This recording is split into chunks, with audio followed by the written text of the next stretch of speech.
Excuse me. Welcome to Martini Time.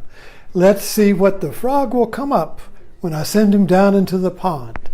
So what's in the news today is, of course, Professor Ford and Judge Kavanaugh. And I keep getting, this is an insight generator that keeps on giving for me. So what I wanted to talk about today was the insanity of false equivalency or the split screen truth. Now, do you remember in the Big Bang Theory when one of their shows was about Schrodinger's box? And that was a quantum physics thought puzzle that kind of like shows the postmodern dilemma of truth. Now, the little thought experiment goes that if you put a cat in a box with a radioactive capsule that will go off and kill the cat at some unknown time, the cat is both alive and dead until you open the box. And then you will see if it's alive or dead. But before you perceive it, it is both. Before you perceive or open the box, it is both alive/dead. How can that be, you see? So let's look at the split screen. Now, let's take a minute for split screen.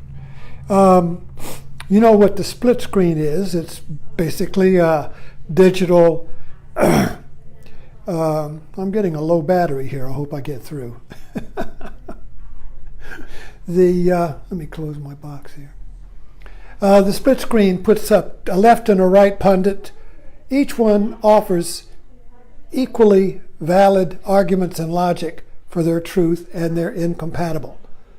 Now we're supposed to choose which is true.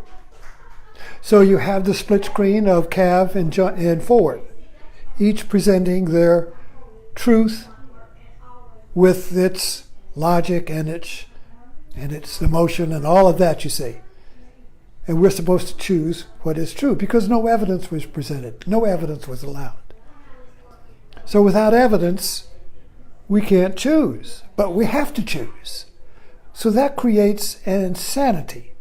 When you can't choose whether to go to Walmart or Food Lion, but you must choose, but you can't, you go nuts. Or you get violent or depressed, or you ask your wife to tell you, which should I do? Or you go to some authority. So when you can't choose, you either go into depression, withdraw, or you ask somebody to choose for you, some authority. Your religion will choose.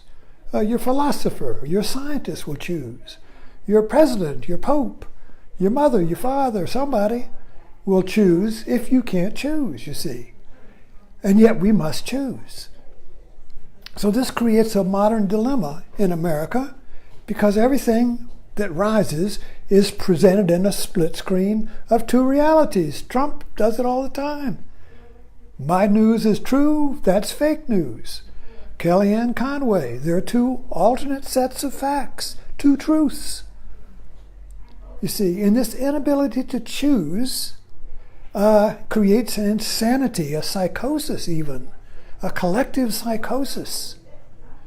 So that, and this Cav Ford thing is the same thing. It's just kicking this can down the road, which splits America into two arguing split-screen pundits.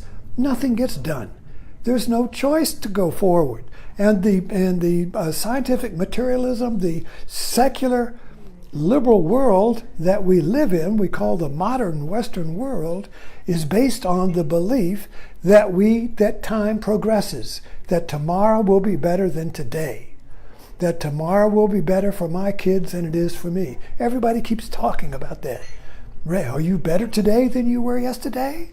That's the belief, and that's progressivism. Progressive time depends upon being able to choose which way to go. If you can't choose, you can't progress.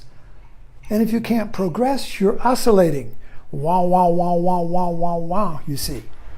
into a vortex that gets louder, like a Category 5 hurricane. Think hurricanes get louder, bigger? The vortex gets bigger when you can't choose your way out of it. Wah, wah, wah, wah, wah. So everything that happens today becomes a Category 5 vortex. And we're in it right now with the Cav 4 thing. The longer it goes, the bigger it gets, the more people get drawn into it. And the angrier people get, and the more violent people get, you see, because we have to be able to choose. Why can't we choose?